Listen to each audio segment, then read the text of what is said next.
Zabuni zinatolewa kwa makampuni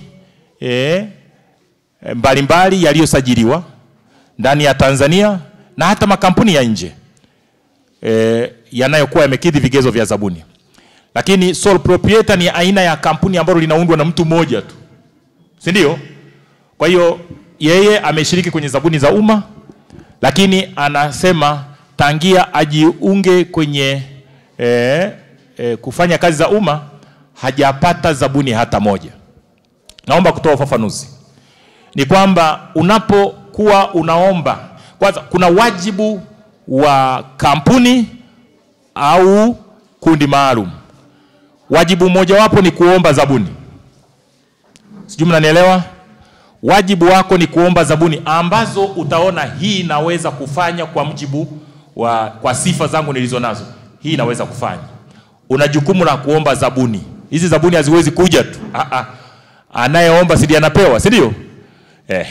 Kwa hiyo una jukumu la kuomba zabuni zile zinazotangazwa. Lakini zinatangazwa kwenye mfumo wa NeST. Una jukumu pia hata la kufuatilia kwenye mfumo wa NeST kuona zabuni zilizotangazwa ili uone ni ipi ambayo nina sifa ya kuiomba. Unaomba.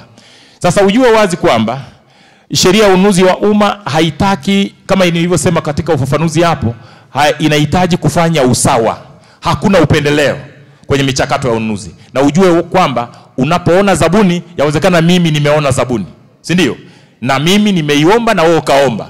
Na taasisi ya umma itatoa zabuni hiyo kwa mtu au kampuni moja au kwa kundi maalum moja. Sijui mmenielewa Kwa hiyo unapoomba wewe unaomba, lakini yawezekana kabisa waombaji mko wengi wenye sifa, na hata wengine wanaweza wakakosa sifa katika wanapokuwa wanafanya tathmini ya zile zabuni. Sasa yawezekana kama uliomba either ulikosa sifa, kwamba sifa zako hazikutosheleza zile sifa zilizotakiwa, au yawezekana bei yako ulioweka ilikuwa ni kubwa kulikoni makadirio yaliyowekwa na ile taasisi. Kwa hiyo watamchukua mwenye bei ya chini. Nitoe mfano wa kawaida.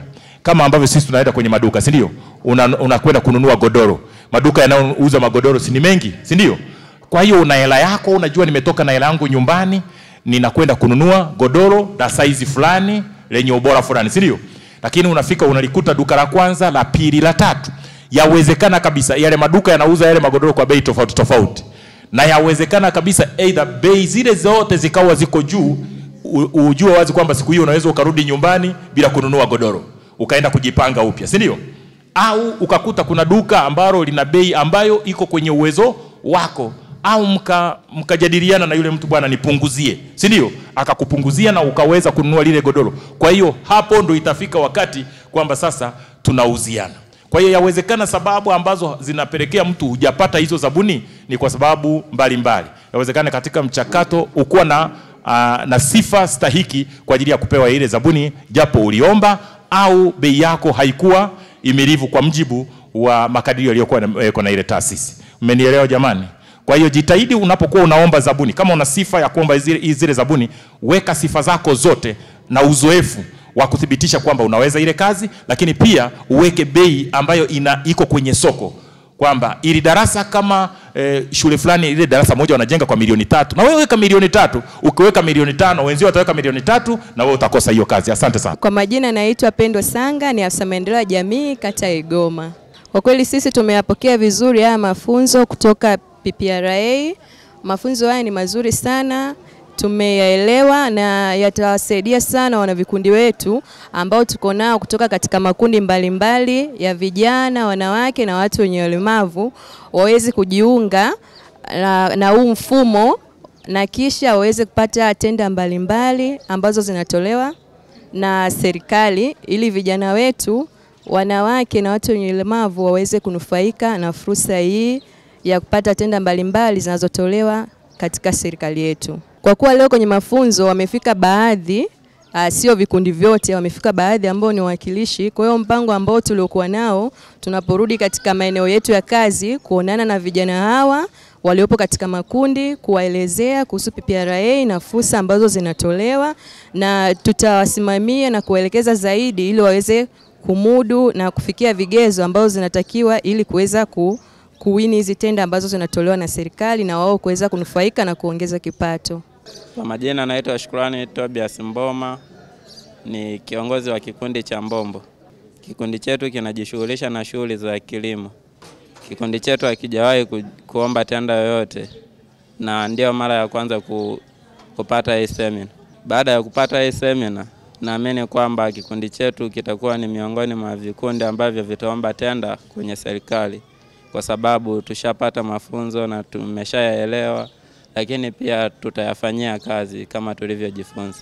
Nashukuru serikali kwa sababu imezidi kutupatia fursa mbalimbali ambazo tuna nafasi ya kujifunza vitu vingi tofauti na hapo awali ambapo tulikuwa hatujifunzi semina nyingi kama tunavyopata sasa hizi. Mafunzo yaliyotolewa leo na PPRA yamekuwa ni fursa azimu hasa kwa vikundi maalum, makundi maalum nikimaanisha makundi ya wanawake, vijana, watu wenye ulemavu pamoja na wazee, hususan katika halmashauri yetu ya wilaya ya Mbeya, ambapo serikali ya Jamhuri ya Muungano wa Tanzania imetoa maelekezo kwamba vikundi pia vifaidike na 30% ya manunuzi ya umma.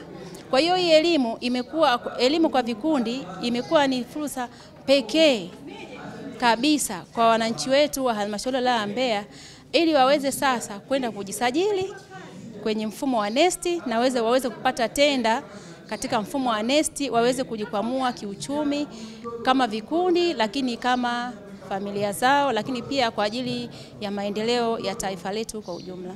Kwetu sisi ilikuwa ni shauku ya kipindi kirefu, kwa sababu tayari tulishakuwa tumepokea maelekezo ya serikali kwamba tuandae vikundi, tuvihakikishe vimejisajili kwenye mfumo wa NeST, lakini pia kabla ya kuviandaa na kujisajili si lazima wapate elimu.